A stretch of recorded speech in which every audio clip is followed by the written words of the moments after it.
Olá, meu nome é Cláudia Nakano, eu sou advogada na área da saúde e hoje falaremos sobre direito das mães e dos bebês nos planos de saúde. Quais são esses direitos? O que as mamães elas podem fazer ao contratar um plano de saúde? E o que também, por exemplo, o bebê ele tem de direito quando ele é inserido num plano de saúde? Bom, vamos iniciar com uma regrinha importante. É uma norma da resolução do Conselho Federal de Medicina, a 2144, ela foi criada neste ano. Para quê? Para que a mãe ela tenha o direito da escolha da via do parto. Ela tenha autonomia para escolher a via do parto que deseja. Por exemplo, ela pode escolher o parto cesariano ou o parto normal.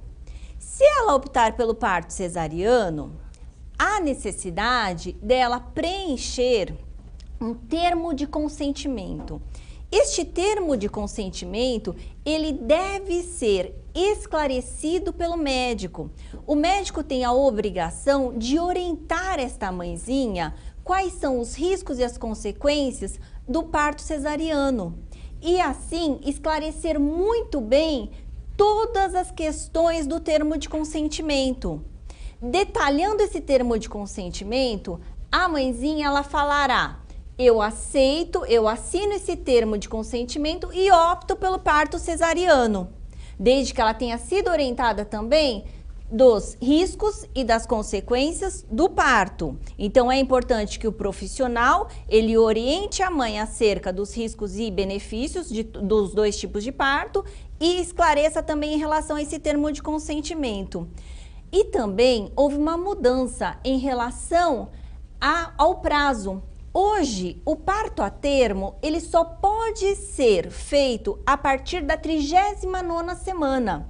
Antes disso, nós tínhamos a regrinha anterior que o parto poderia acontecer a partir da 37ª semana.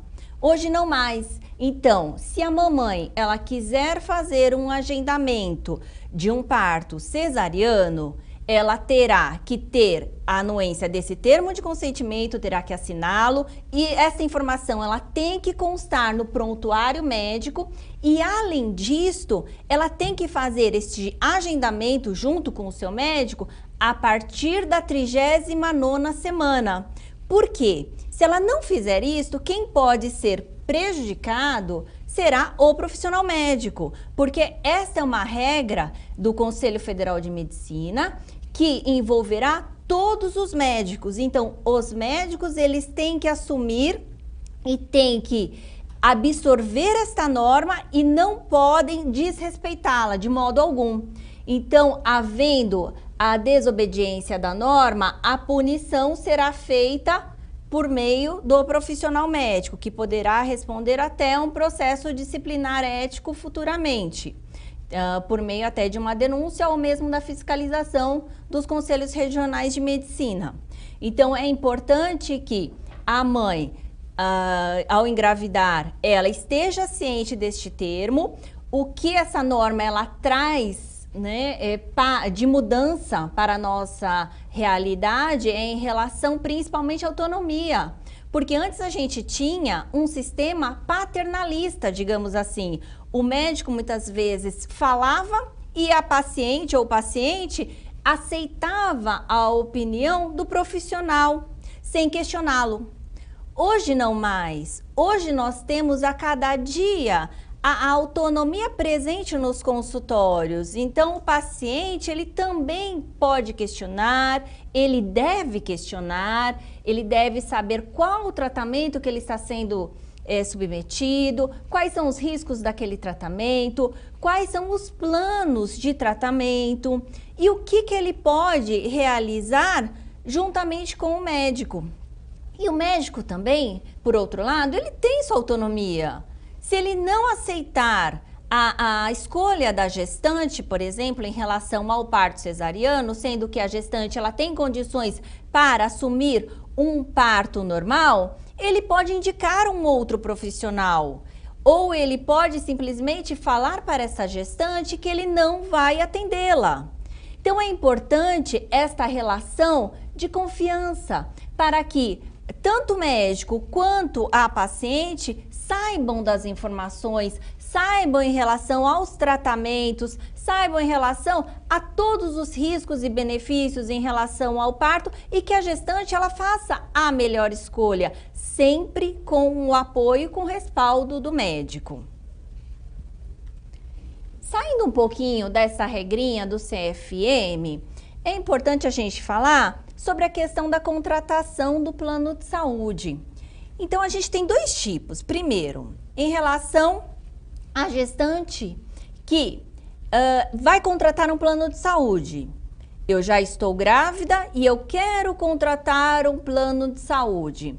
É interessante? Sim, é interessante se essa gestante contratar um plano ambulatorial, hospitalar com obstetrícia. Por quê? O ambulatorial cobrirá o pré-natal, os exames, as consultas, então ela terá essa cobertura do pré-natal. Em relação ao hospitalar com obstetrícia, o plano de saúde não é obrigado a cobrir o seu parto. Haja vista que a gente tem 300 dias para carência.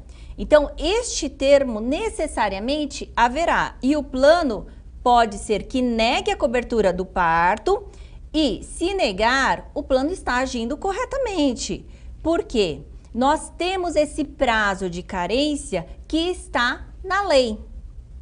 Mas a gente tem que pensar também que se houver necessidade da gestante antecipar o seu parto, se houver uma urgência ou emergência, esta gestante ela estará coberta. Por quê? Nós entendemos que com urgência e emergência nessas situações não há carência. Então, nestes casos, a gestante que contratou aquele plano hospitalar com obstetrícia, ela terá também o seu respaldo. Ela terá a sua segurança em realizar o seu parto, antecipar o seu parto.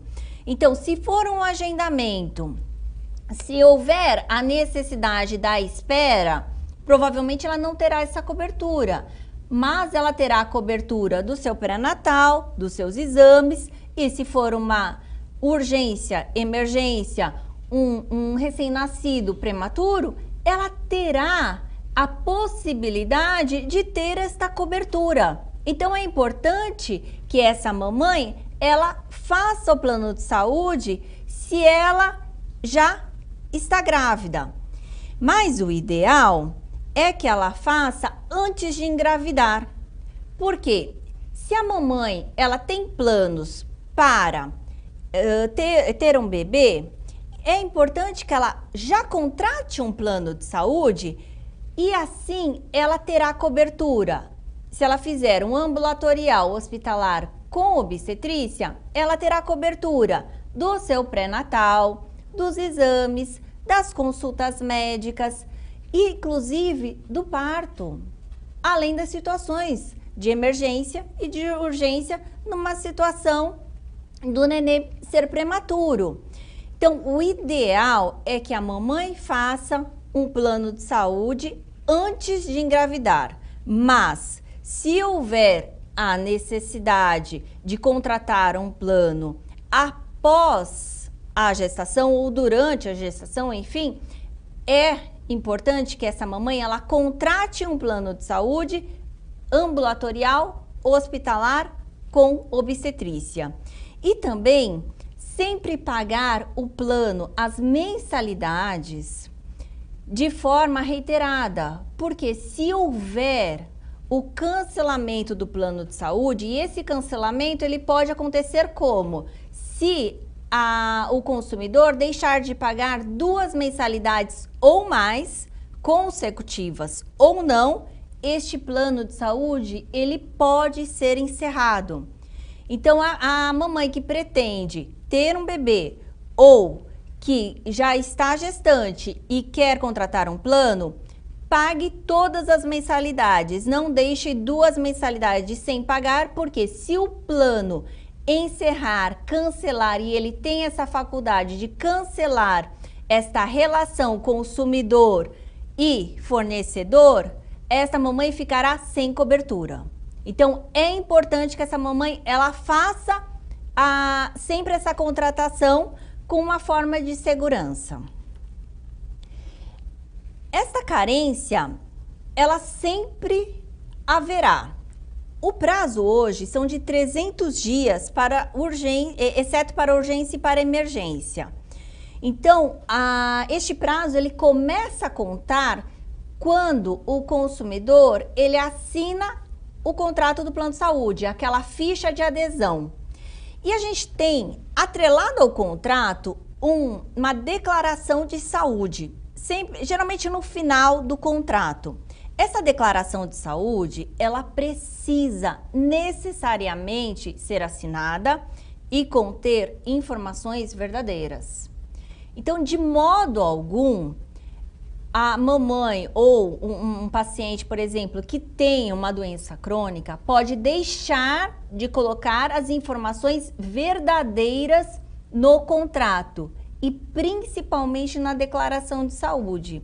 Por quê? Se ela não colocar essa informação que tem uma doença pré-existente, o plano de saúde, ele pode encaminhar, ele pode abrir um processo na ANS.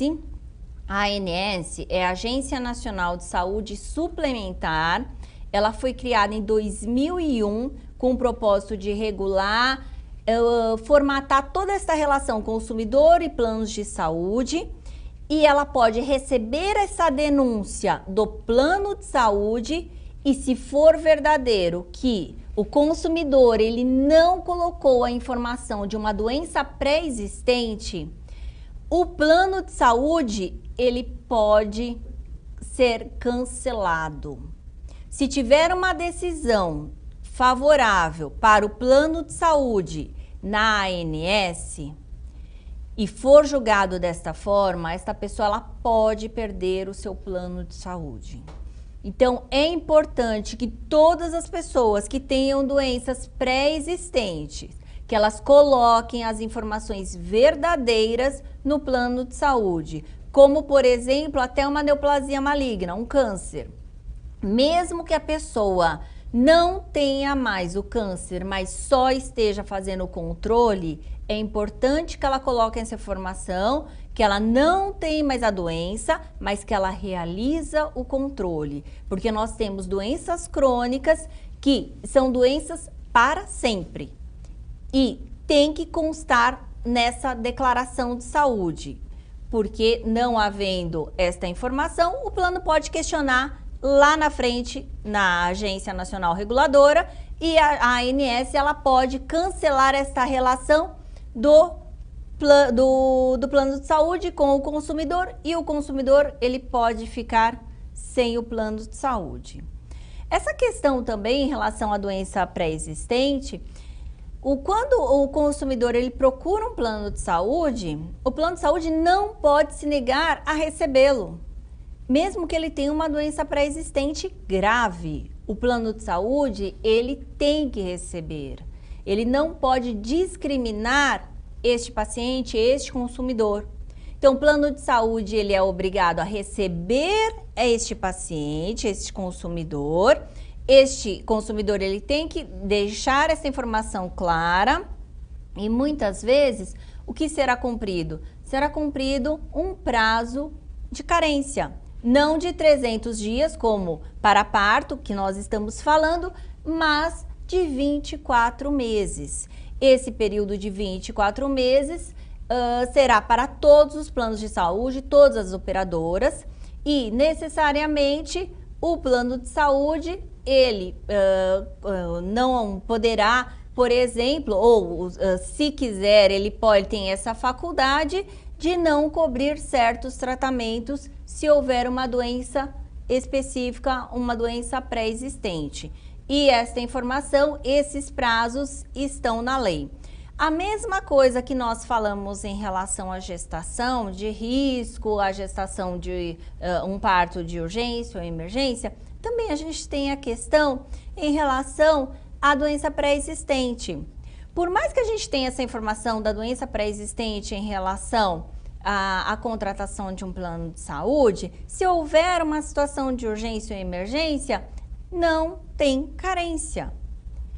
Então, essas situações onde a pessoa ela precisa de um atendimento num pronto-socorro, ela precisa de um, digamos assim, de um socorro imediato, não incide carência. Então, sempre é bom que, mesmo que a pessoa ela tenha uma doença pré-existente, por analogia ao da gestante, que faça um plano de saúde, mesmo que cumpra esse prazo de 24 meses, mas ela terá esta cobertura, este respaldo de, se fizer um plano ambulatorial, de ter a cobertura de exames, consultas, né? E em relação à parte hospitalar, muitas vezes não cobrirá a doença pré-existente, exceto nessas situações de emergência e urgência. E um fato importante também é a questão do filho recém-nascido. Nós percebemos que muitas vezes as mamães e os papais não incluem os filhos recém-nascidos nos planos de saúde. E às vezes até mesmo pela falta de informação. E é um procedimento muito simples. Se a mãe ou o pai tem um plano hospitalar com obstetrícia, este recém-nascido ele pode ser incluído, desde que a gente tem essa inclusão num prazo de 30 dias. E essa inclusão ocorrendo num prazo de 30 dias, este recém-nascido, ele terá todas as coberturas. E, inclusive, se tiver uma doença pré-existente, ele não terá carência. Então, se o bebê ele precisa de uma UTI neonatal, se ele nasceu prematuro, se ele precisa de algum tratamento mais específico, de algum medicamento de alto custo, de algum procedimento mais complexo, ele terá este tratamento coberto pelo plano de saúde do seu pai ou da sua mãe, desde que seja hospitalar com obstetrícia, desde que a mamãe ou o papai façam a inclusão neste período de 30 dias. Não pode passar deste período. Nesses 30 dias, o bebê está coberto. Então, se a mamãe tem um plano hospitalar com obstetrícia, o bebê ele está coberto nesses 30 dias. A mamãe não precisa se preocupar, mesmo que ele precise de um procedimento mais complexo ou mesmo de uma UTI, nesse período há essa cobertura. Então, não há por que se preocupar. A preocupação ocorre se passar os 30 dias. E o que a mamãe ou o papai pode fazer se passar os 30 dias? Se passar os 30 dias, a única coisa a fazer é, primeiro, recorrer ao plano de saúde, tentar a reintegração, digamos assim, né, do plano para que haja uma continuidade do plano de saúde para o bebê, uma inclusão, haja visto que não foi pedido anteriormente. Se for negado, recorra à justiça. Recorra à justiça pedindo uma tutela de urgência. A tutela de urgência é pedida apenas quando a gente tem a necessidade de uma decisão imediata. Hoje no processo, só para simplificar, nós temos 3 decisões. A gente tem uma tutela de urgência, ela é concedida rapidamente, geralmente nos casos mais urgentes até no mesmo dia ou até em uma semana. Nós temos a sentença que discute o mérito, o objeto da demanda judicial, e a gente tem também o acordo, que é a última decisão. Como um processo em relação aos planos de saúde pode demorar em torno de uns 2, 3 anos ou até mais, dependendo do processo, é necessário a tutela de urgência em muitos casos. E essa tutela de urgência, a mamãe, ela pode pedir para que o juiz mande o plano de saúde inserir o seu recém-nascido, haja vista que passou este prazo. Mas é importante que essa mamãe ela justifique o prazo, justifique o porquê que passou este prazo, o porquê que ela não fez este pedido, até mesmo alegando a falta de conhecimento. Porque o que os planos de saúde deveriam fazer? Até mesmo a ANS, que foi criada com a intenção sempre de visar o interesse público, sempre de cuidar da sociedade, desse setor dos planos de saúde, deveria informar, trazer a informação. Mamãe, você tem o direito de incluir o seu filhinho recém-nascido, desde que assuma este prazo de 30 dias, desde que seja feito neste prazo. E muitas vezes essa mãe ou este pai não tem essa informação. Então passa-se esse período e a mãe ou o pai acha que essa inclusão é feita automática e não é. Então, necessariamente, a mamãe e o papai ela tem que entrar em contato com o seu corretor ou com a sua corretora de saúde ou com a própria operadora de saúde e requerer essa inclusão. Ela não será feita automaticamente. Ela só será feita por meio de um requerimento. E aí, feito o requerimento, aí com certeza haverá toda a cobertura, mesmo que esse bebê tenha uma doença pré-existente. Bom, é importante que essas informações elas cheguem até o consumidor, porque existem muitos direitos na área da saúde e muitas vezes esse consumidor ele não sabe o que ele pode questionar. Então, o plano de saúde ele está ligado diretamente ao consumidor e este consumidor tem direitos que, se não respeitados pelo plano de saúde, o plano de saúde, ele pode ser punido. E ele pode ser punido por quem? Pela agência reguladora.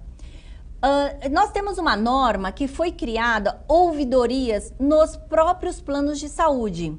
Então, a orientação é, para requerer determinado tratamento, que o consumidor primeiro mande um e-mail ou uma carta registrada para o plano de saúde, ou que faça por telefone, que anote o número do protocolo deste atendimento, que anote o nome da atendente, o horário e o dia que ligou. E se não for resolvido, hoje a gente tem um prazo que deveria ser cumprido, um prazo de 48 horas. Nós temos um comunicado da ANS número 319 que determina que o consumidor ele tem que ter uma resposta num prazo de 48 horas, sob pena de multa. E muitas vezes os planos de saúde descumprem essa informação. Então, havendo este pedido, conta-se esse prazo. Não tendo prazo cumprido, tendo uma negativa ou a não resposta, este consumidor ele pode questionar ainda na ouvidoria do próprio plano de saúde o porquê que não foi aceito. Além disso, ele pode questionar na ANS, realizando uma denúncia. E se não houver nenhuma resposta efetiva, e muitas vezes esse consumidor ele precisa de respostas rápidas, ele pode acionar a justiça. E hoje, o que a gente tem percebido é o que a judicialização na área da saúde, ela tem crescido de tal forma, por quê? Porque a única esperança das pessoas é o que as pessoas estão recorrendo. E a justiça tem concedido decisões favoráveis, rapidamente, que muitos chamam de medidas liminares. Essas medidas liminares estão salvando vidas. Então é importante que esse consumidor tenha essa informação para que possa recorrer e questionar e exercer o seu direito. Então eu agradeço e espero que todos recorram a todas essas informações para que todos sempre saibam dos seus direitos e exerçam a sua cidadania.